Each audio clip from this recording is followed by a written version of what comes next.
पाप मोचनी एकादशी व्रत कथा। एक बार एक ऋषि थे जिनका नाम मेधावी ऋषि। एक वन था, उसमें वह ऋषि तपस्या करते थे, जिस वन का नाम था चैत्र। भगवान शिव की तपस्या कर रहे थे, तो इंद्र ने उनकी तपस्या भंग करने के लिए एक अप्सरा को भेजा जिसका नाम था मंजू घोषा।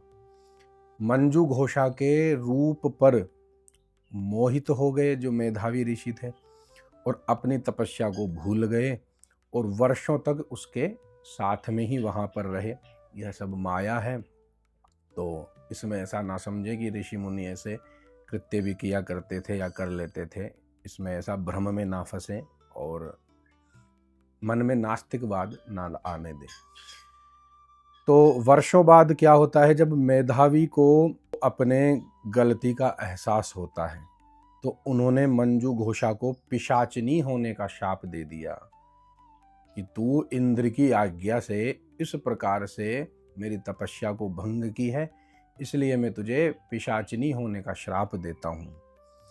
तो मंजू घोषा ने क्षमा प्रार्थना करी कि मुझे शाप से मुक्ति दो, मैं तो इंद्र की आज्ञा का पालन कर रही थी, मेरी इसमें कोई भी गलती नहीं है, मैं तो अपने स्वामी का आदेश मान रही थी।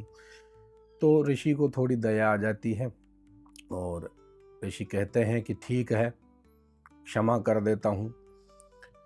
तो ऋषि मेधावी ने स्वयं अपने पिता जो च्यवन ऋषि थे उनके पास जाकर अपने पाप के प्रायश्चित के लिए पूछा पहले, तो फिर पूछा उपाय कि इसको भी शाप से हमें मुक्त करना है और मेरे भी पापों का प्रायश्चित हो जाए।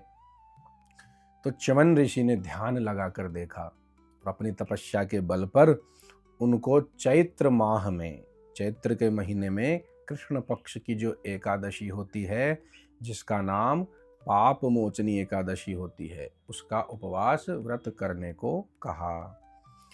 उसके बाद में मेधावी ऋषि ने और मंजू घोषा ने एकादशी का जो व्रत था विधि विधान से किया, उसका पालन किया। व्रत में जो नियम संयम इत्यादि होते हैं उनका पालन किया उन्होंने, जिसके प्रभाव से मंजू घोषा पिशाच योनि से मुक्त हो गई, उसके पाप भी नष्ट हो गए और मेधावी ऋषि भी प्रायश्चित करके दोबारा तपस्या करने के लिए लौट गए और तपस्या में लीन हो गए।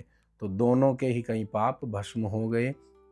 यह एकादशी चैत्र माह के कृष्ण पक्ष में आती है और भगवान विष्णु की, लक्ष्मी नारायण की इसमें बड़े धूमधाम से प्रेम से पूजा होती है।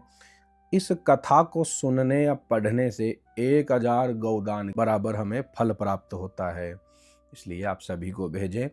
यह व्रत व्यक्ति के जाने अनजाने में किए हुए पापों को नष्ट कर देता है, इसलिए जो पाप मोचनी एकादशी है इसका व्रत हमेशा करना चाहिए, इसकी कथा श्रवण करनी चाहिए। स्त्रियां ही, देखा जाता है कि घर में स्त्रियां ही व्रत इत्यादि करती है, तो पुरुषों को चाहिए, सर्वप्रथम तो पुरुषों का अधिकार है व्रत करने का, किंतु स्त्रियां बढ़ चढ़कर आगे रहती है। आप पुरुषों से भी निवेदन है कि आप भी व्रत किया करें, कथाएं सुना करें, धर्म में पुण्य में सदैव अपने पत्नी का साथ देवें और पत्नी का भी नियम है, कर्तव्य है कि वह भी धर्म कर्म में सदैव पति का साथ देवें। तो पाप मोचनी एकादशी की व्रत की कथा मैंने आपको सुनाई है। आगे भी भविष्य में कई कथाएं अब मैं डाला करूँगा ताकि सभी को कथा श्रवण करने का फल है वह भी प्राप्त हो जाए और व्रत में जो कथाएं सुनते हैं उनको कथा भी उपलब्ध हो जाए। यह कथा आप डाउनलोड करके भी रख सकते हैं ताकि आने वाले जो वर्ष है उसमें भी पाप मोचनी आएगी तो आप वहाँ भी उस समय भी यह कथा सुन सकते हैं। अपने स्टेटस पर लगाएं, धार्मिक ग्रुपों में सेंड करें, सभी को बतावें। हर हर महादेव, नारायण नारायण।